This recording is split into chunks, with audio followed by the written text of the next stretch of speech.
Bera. 11 bidek zeharkatzen dute historian zehar, makina bat frantses inbasio jasan dituen herri hau.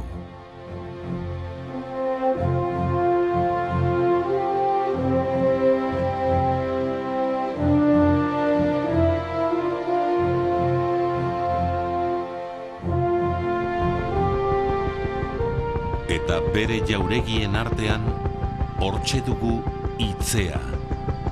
Barojatar idazle eta euskaltzaleen oroigarri bizi.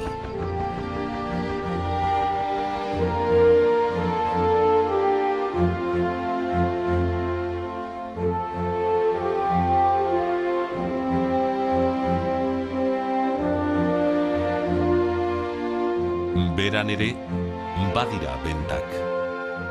Ia 1000 metroko altueran, Larrunen.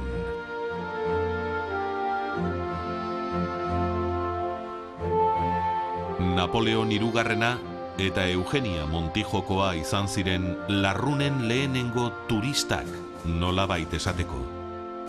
Gaur, 300.000 frantses igotzen dira urtean, kremailera tren zaharrean, aldi berean itsasoa eta Pirinioa ikustera.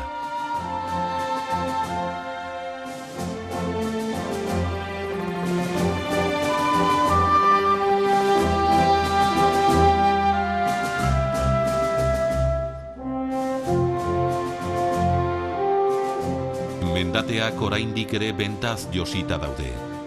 Egun supermerkatuak badirudite ere. Ibardineko hau esaterako, kontrabandisten oinordekoek gobernatzen dute.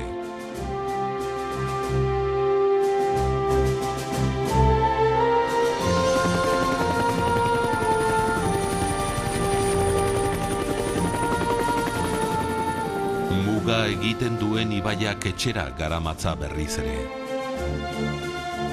Pirinioko ur hauetan, izokinak ibaian gora doaz sorlekurantz. Ibaiak banatzen duena, zubiek besarkatzen dutela ikasi dugu.